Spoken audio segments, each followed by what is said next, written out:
Hi there, I'm Laura. I'm 27 years old, and I recently found myself navigating life as a newly divorced woman after separating from my husband, Larry. Our love story began back in college, where we shared classes and quickly fell in love. We had a strong bond, but there was always a shadow over our relationship. Larry's mother, Lily. From the very beginning, Lily seemed to harbor an inexplicable dislike for me. She was always meddling in our relationship, offering unsolicited advice, and making me feel unwelcome. I expressed my concerns to Larry many times, but he struggled to confront his mother. He was torn between his loyalty to her and his love for me. Eventually, I resigned myself to endure Lily's criticisms, believing that Larry might have been unknowingly sharing too much with her, giving her fuel to criticize me. Our relationship faced many challenges, with frequent arguments about his mother's influence. But over time, Larry began to understand my perspective and stopped sharing the intimate details of our life with her. After 5 years of dating, we got married, much to Lily's dismay. Despite her attempts to interfere with our marriage, we managed to distance ourselves from her toxic presence for a while. During this period, both Larry and I found success in our careers. Although I admired Larry's accomplishments, I started to feel the need for something more personal, something that was mine alone. We had split our expenses unequally, with me covering the majority, but that didn't bother me much. What really weighed on me was the growing void I felt inside, a desire to pursue something creative and fulfilling. Drawing on my passion for design, I decided to explore graphic design as a side venture. It became a personal project, something I could call my own, and I kept it under wraps for a while, nurturing it quietly as I figured out where it might take me.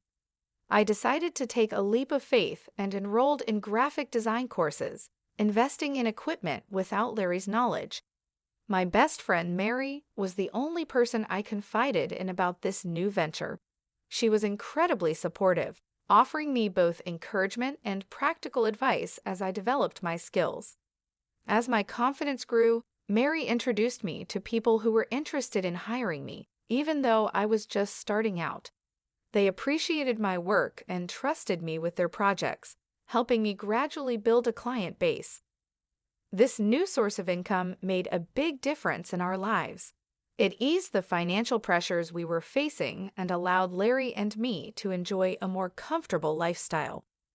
With each paycheck, I saved a portion, dreaming of surprising Larry with something special as a token of my appreciation for his support. However, I hadn't mentioned any of this to him yet, and every time I thought about bringing it up, it seemed like he was avoiding serious conversations. It wasn't long before I noticed something was off. Larry became increasingly distant, and I couldn't shake the feeling that he was hiding something from me. The first real sign of trouble came when Larry admitted that he had spent his entire paycheck on investments just a week after receiving it. We had a heated argument about it, but we managed to patch things up for the time being. To help make ends meet, I put in extra hours at work, which helped relieve some of the financial strain.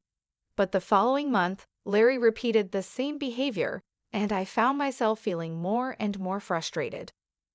I couldn't understand how he could be so careless with his earnings, especially when I was working so hard to contribute to our household. In a moment of anger, I lashed out with hurtful words, though I quickly regretted my outburst. However, when Larry once again found himself without money for the 5th month in a row, I reached my breaking point. I had been meticulously managing our finances, working tirelessly not just at my day job, but also on my growing graphic design business, which was becoming our main source of income. It was becoming clear that something had to change, and I couldn't keep carrying the burden alone. I had reached my limit. "How could you let this happen again? Have you learned nothing?" I scolded Larry, my frustration boiling over. Despite his attempts to justify his actions, I was done bearing the weight of his financial irresponsibility. It was a tough decision, but I made it clear that I wasn't going to bail him out this time. Larry reacted with indignation and defensiveness, but I stood firm. You can't gamble away your entire paycheck and expect me to cover for you, I asserted. I won't enable this behavior any longer. Our argument quickly escalated, with accusations flying back and forth, until finally, Larry stormed out, leaving me alone to grapple with the turmoil of our crumbling relationship. In the aftermath of our confrontation, I couldn't shake the feeling that there was more to Larry's behavior than met the eye.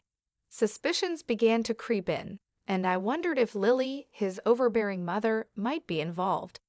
Determined to uncover the truth, I decided to do some investigating while Larry was out.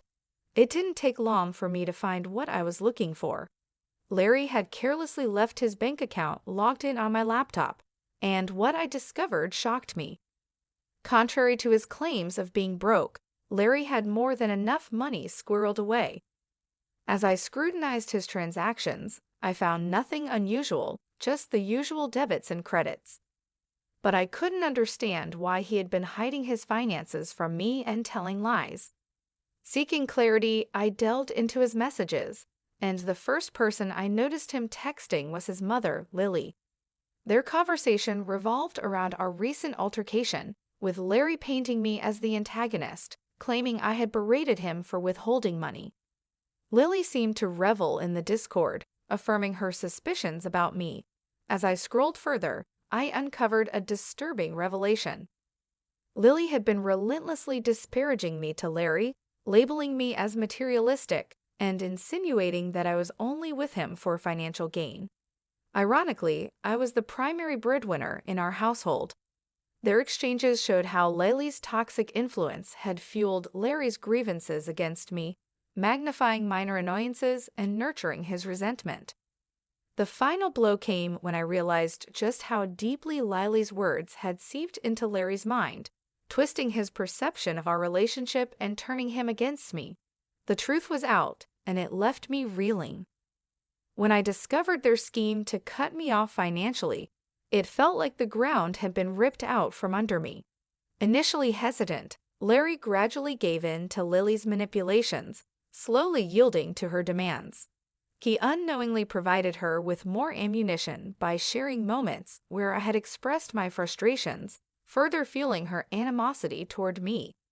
This betrayal was devastating, leaving me overwhelmed with hurt and confusion. Unsure of my next steps, I turned to my best friend, Mary, seeking solace in her comforting presence. I confided in her, revealing the distressing truth I had uncovered and desperately seeking her guidance in this tumultuous moment. Mary, ever the steadfast confidant, listened intently, offering her unwavering support as I struggled to process the betrayal inflicted by those closest to me. The situation weighed heavily on me, and I found myself at a crossroads, uncertain of the best course of action. It seemed glaringly obvious cut off Larry's support, wait for him to hit rock bottom, and then file for divorce. But Mary questioned the morality of such a plan, suggesting that it might be too harsh. Her concern prompted me to reconsider my approach, and she advised me to sleep on it and revisit the issue the next day. Exhausted both physically and emotionally, I welcomed the respite that sleep promised. The next morning, with the luxury of a weekend ahead, Mary and I decided to find comfort in the familiarity of a favorite movie. We drifted off to sleep in each other's company, the tranquility of the day offering a temporary sense of peace, a brief reprieve from the turmoil brewing within me. We indulged in simple pleasures, immersing ourselves in movies, enjoying culinary delights, and savoring each other's company.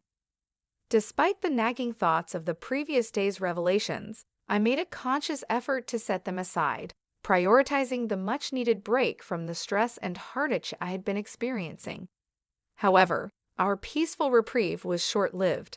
A call from Lily shattered the calm. Reluctantly, I answered, only to be met with accusations and hostility. Her unwarranted attacks only served to heighten the tension, but with Mary's encouragement, I managed to maintain my composure amidst Lily's tirade. Then, amidst the hostility, an unexpected proposal emerged, a 40/60 split of everything between Larry and me. It was a proposition that dripped with skepticism, clearly a test of my commitment to the marriage. Despite the audacity of her demand, it left me contemplating the next steps in what was becoming an increasingly difficult and painful situation.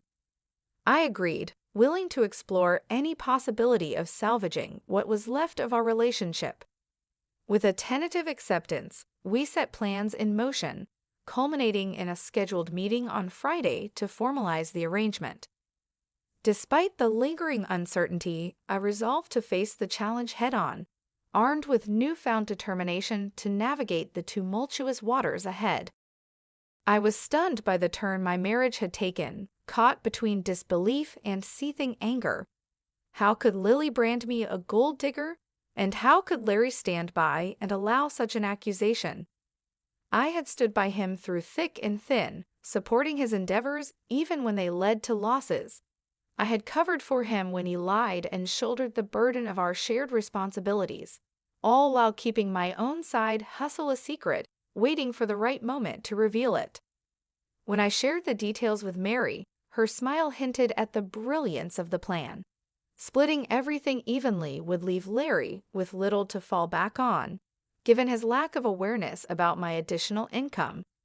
I had initially hoped to surprise him with a lavish gift once my side venture gained traction, but now I was simply grateful to have it as a safety net. Friday arrived quickly, and Mary accompanied me for support.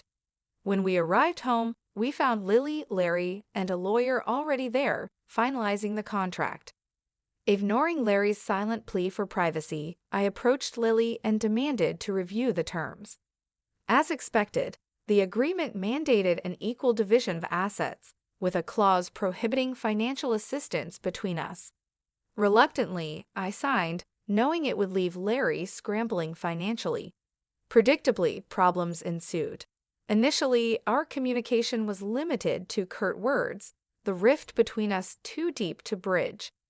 Yet, living under the same roof required some level of interaction.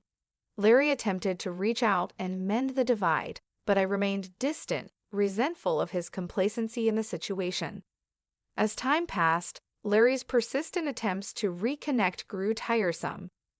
The weight of our fractured relationship hung heavily over us, and I found it increasingly difficult to maintain my resolve. Despite everything, the reality of our situation was sinking in, and I knew that the path forward would not be easy. I eventually gave in. "Will you please just talk to me? We can't keep going on like this," Larry pleaded, his voice filled with a longing that caught me off guard.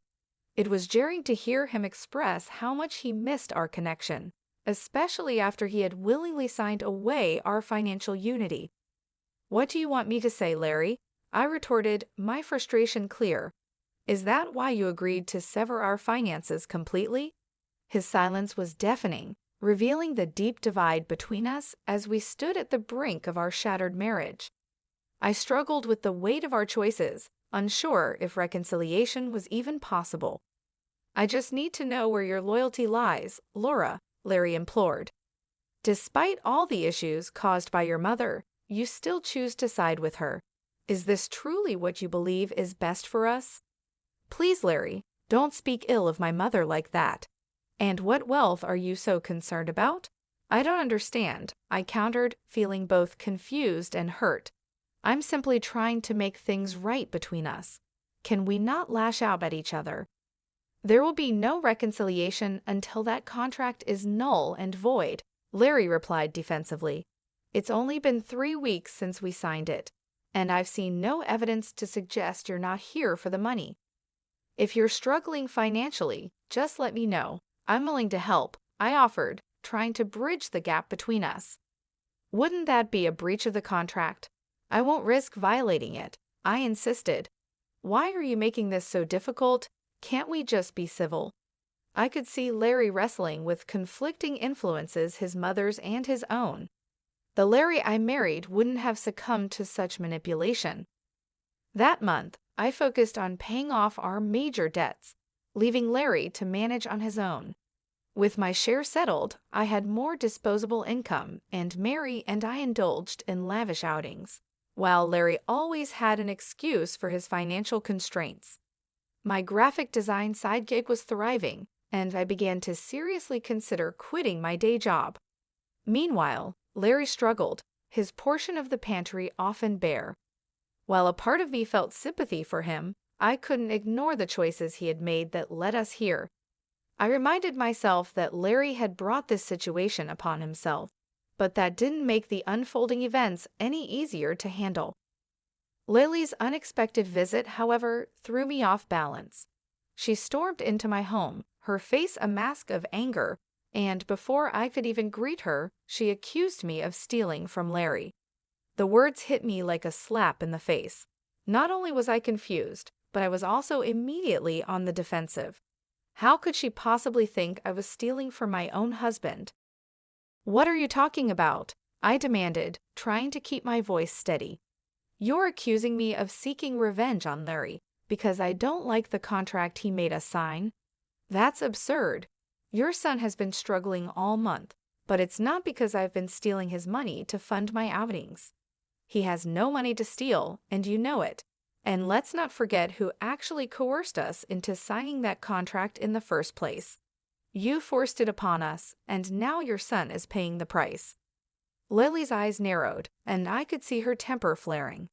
"Liar," she shouted. "I'm calling the police right now." "Go ahead," I replied, meeting her gaze head-on. "I haven't taken a single cent from your son. You won't find anything because there's nothing to find." "Then how do you have so much money?" she demanded, not backing down. "Your job doesn't pay that much more than Larry's, and he's told me you've cut back your hours. So where's all this money coming from?" I took a deep breath, deciding that now was the time to lay it all out. "I have another business on the side," I began. "A graphic design venture that I've been working on for a while now. I was planning to surprise Larry with it, to show him what I'd accomplished. But thanks to your constant meddling, that plan went down the drain. I was even going to use the money to buy you a car as a gesture of goodwill, to show you that I'm not the person you think I am." Lily looked taken aback, but she wasn't ready to relent just yet. "How much do you make from this side business?" she asked, her voice laced with suspicion. "More than you'd expect," I answered. "I've worked hard to build something successful, something I'm proud of. And all this time, I wasn't lying or trying to deceive anyone. I was simply trying to do something good, something positive. And now, thanks to your interference, everything I've worked for has been jeopardized. If you care so much about your son, maybe you should be the one supporting him instead of tearing down everything I've built." With that, I took a deep breath and reached into my bag, pulling out a set of divorce papers that I had been holding onto for this moment. The sight of them seemed to take Lily by surprise, but I was beyond caring about her reaction. I turned to Larry, who had been standing silently by, his expression a mix of guilt and resignation. "I didn't want it to come to this, Larry," I said, my voice softening as I addressed him. "I tried to make things work, even after everything that's happened. But I can't keep doing this. I can't keep living under the shadow of your mother's influence, and I can't keep pretending that everything is okay when it's not. I've worked hard to build a life for myself, and I deserve to be with someone who supports that, not someone who lets their mother tear us apart." Larry looked down, unable to meet my eyes. Lily opened her mouth to say something, but I cut her off before she could start. "This isn't just about money," I continued. "It's about respect, trust, and the foundation of a relationship that should have been built on mutual support. I've done everything I can to support you, Larry, even when things were tough. But I need to take care of myself now. I need to protect what I've built." With those words, I handed the divorce papers to Larry. The silence that followed was heavy, filled with the weight of everything that had led us to this point.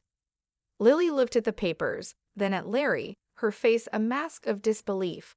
I knew it wasn't going to be easy, and the road ahead would be filled with challenges.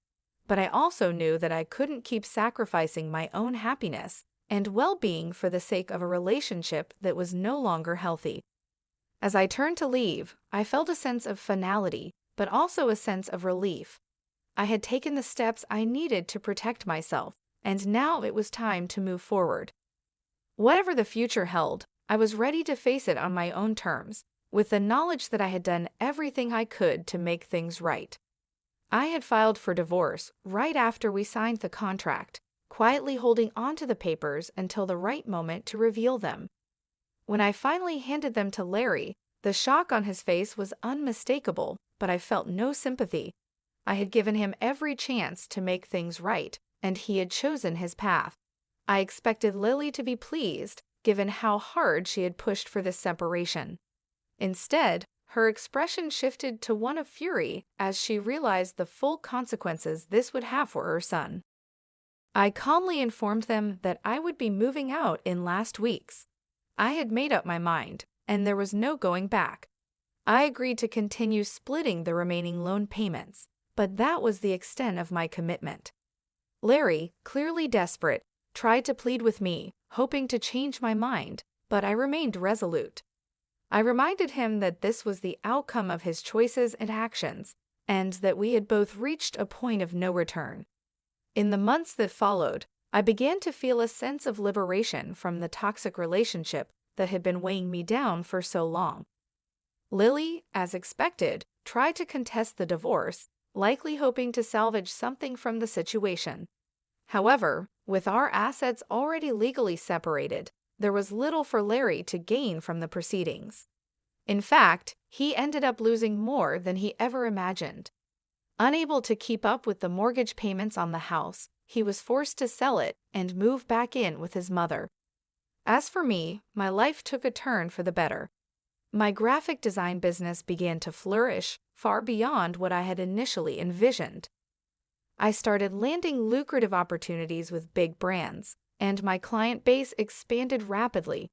It was a blissful and rewarding period for me, one that filled me with a sense of accomplishment and relief. I finally felt like I was in control of my life, free from the negativity and constant stress that had overshadowed my marriage. Every day, I felt grateful that I had something to fall back on. My side business, which had started as a small venture, had grown into a successful and profitable enterprise. This financial independence spared me from the fate Larry had to endure, and it allowed me to move forward without the burden of our past weighing me down. Larry's situation was quite different. With the house sold and his financial stability shattered, he struggled to adjust. Moving back in with his mother was a blow to his pride, and I could only hope that this experience would serve as a lesson for him in the future. Perhaps he would learn the importance of responsibility, trust, and the consequences of allowing others to manipulate his decisions. But those lessons were no longer my concern. I was focused on building my own future now. I embraced the opportunities that lay ahead, excited about what was to come. The freedom to pursue my passions, the success of my business, and the peace that came with leaving a toxic situation behind filled me with a sense of fulfillment I hadn't felt in years. Life was finally moving in a positive direction, and I was determined to make the most of it. I surrounded myself with supportive friends, like Mary, who had stood by me through thick and thin. Together, we celebrated the small victories and the big achievements, knowing that this new chapter in my life was just the beginning. Looking back, I realized how far I had come and how much I had grown. The painful experiences of the past had shaped me into a stronger, more resilient person. I was no longer the woman who had been manipulated and overshadowed by others. I was now someone who knew her worth, who understood the value of independence, and who was ready to take on the world with confidence. The future was bright, and I was ready to face it with open arms. No longer burdened by the mistakes and betrayals of the past, I was free to pursue my dreams and live life on my own terms. And that, more than anything, was the most rewarding